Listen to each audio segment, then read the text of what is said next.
bonjour, bonsoir, selon le moment où vous regarderez ce talk show.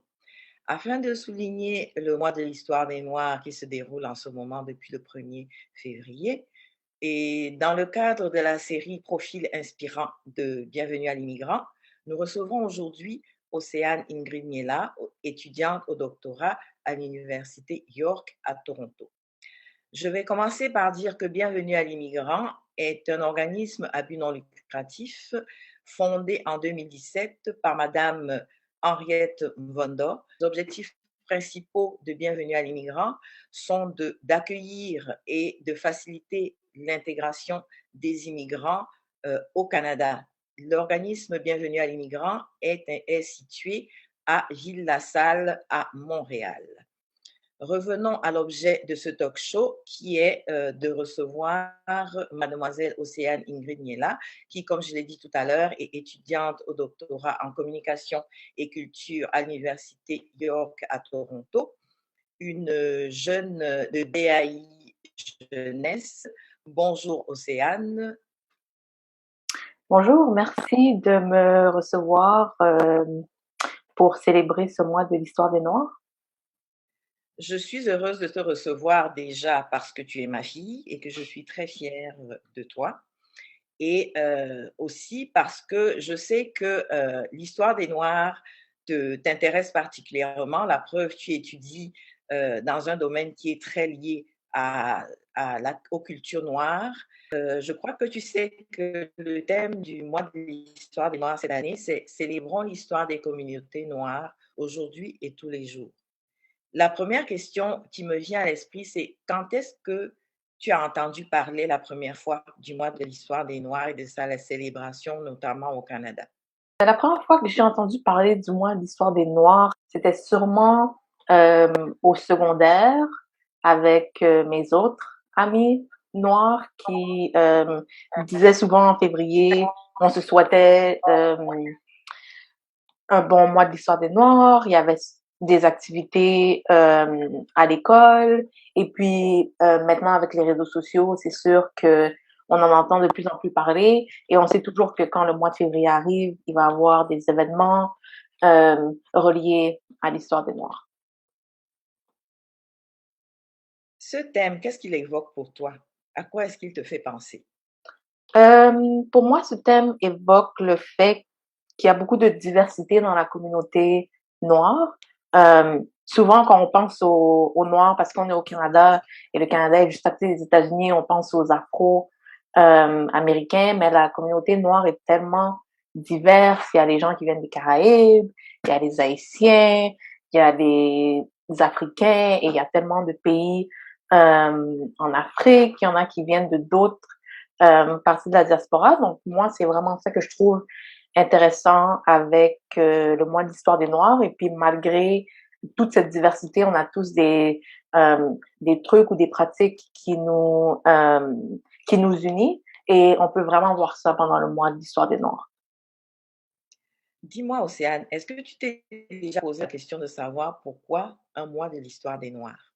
Je me suis pas nécessairement posé la question comme j'ai toujours grandi avec le mois de l'histoire des Noirs, mais si on me demandait d'expliquer pourquoi, je dirais que surtout au Canada, il y a beaucoup d'ignorance reliée à l'histoire des Noirs. Un exemple que je peux donner, c'est Mathieu Dacosta, qui est une des premières personnes noires à être arrivée au Canada avec Pierre Dugas, le Sieur des Monts et Samuel de Champlain. Euh, et en fait, il était traducteur. Et puis, c'est pas vraiment un homme dont on entend parler quand on parle de l'histoire des Noirs. Souvent, l'histoire des Noirs au Canada commence avec Viola euh, Desmonts, mais on peut voir que la présence des personnes noires au Canada, ça date du tout début, même avant la Confédération. D'accord, merci. Dis-moi,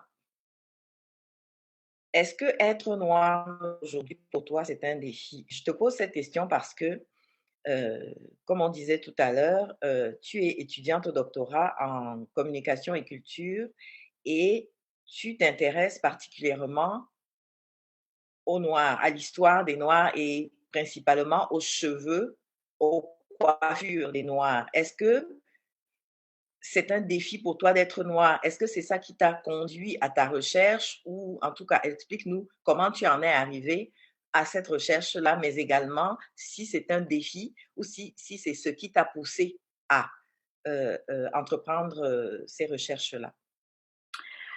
Je sais pas si je pourrais dire que c'est nécessairement un défi. C'est vrai que c'est difficile au Canada, surtout quand tu grandis dans un milieu où il y a pas vraiment beaucoup de gens qui te ressemblent. Mais ça, j'ai l'impression que c'est une réalité pour quand même plusieurs personnes.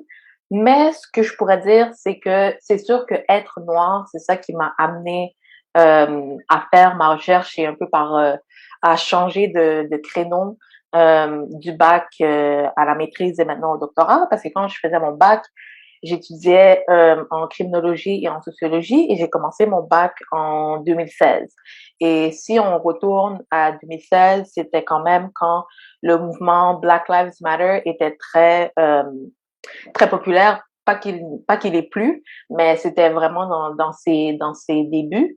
Et puis, je trouvais ça quand même difficile d'étudier en criminologie et voir, en fait, de voir tout ce qui se passait à la télé et toutes ces instances d'injustice un peu reflétées dans mes études. Donc, je me suis dit, est-ce qu'il y a une manière de continuer d'étudier sur les Noirs et sur la réalité des personnes noires sans que ça soit nécessairement relié directement avec l'oppression et les défis que l'on a? Donc, mon transfert en communication et culture pour ma maîtrise et pour mon doctorat, je pense, me donne l'opportunité de faire ces études et de penser euh, au postcolonialisme de manière moins négative et d'approcher cela plus positivement parce que j'ai des amis aussi académiques qui étudient vraiment l'oppression et le c'est ça, toutes les oppressions que les Noirs et les autres minorités auxquelles ces communautés font face. Et je sais que ça peut être très difficile. Donc moi, je me suis dit, pourquoi pas étudier quelque chose ou créer un projet qui est un peu plus joyeux, euh, mais qui prend toujours en compte ces idées de postcolonialisme, théorie critique, euh, et en fait toutes les choses que j'aime reliées à mon parcours académique. Est-ce que tu dirais que le fait d'être noir de, et d'étudier justement tout ce qui est relié à la communauté noire t'a conforté dans ta fierté de noir? Oui, surtout parce que j'étudie sur les relations entre le continent africain et la diaspora. Donc, pour ma maîtrise, j'ai fait des entrevues avec 5 jeunes femmes afro-canadiennes, noires canadiennes, haïtiennes et congolaises majoritairement. Et puis, ce que j'ai trouvé vraiment magnifique dans mes entrevues avec elles, c'est qu'on avait tous des points en commun reliés à nos cheveux et aussi reliés au fait qu'on était noirs. Donc, c'est définitivement quelque chose qui m'a aidée et qui me donne beaucoup de joie et de fierté en tant que personne noire. D'accord.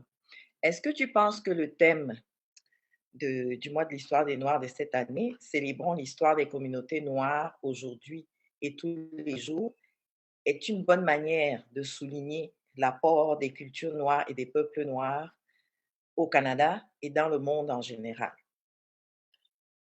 Je dirais que oui, parce que comme j'ai dit plus tôt, au Canada, on a tellement de diversité dans les communautés noires qu'il y a ici, et je pense que c'est aussi un peu la même chose partout dans le monde. Donc, ça donne une opportunité de non seulement célébrer les personnes noires qui nous entourent, mais aussi de penser historiquement aux connexions entre l'Afrique, les Caraïbes, l'Occident, et puis de se rappeler que notre monde est non seulement globalisé à cause des réseaux sociaux, mais aussi historiquement. Donc, pour moi, c'est un moyen de nous rappeler de l'histoire, mais aussi de penser à comment on veut créer notre futur et la place que les communautés noires peuvent avoir dans ce futur.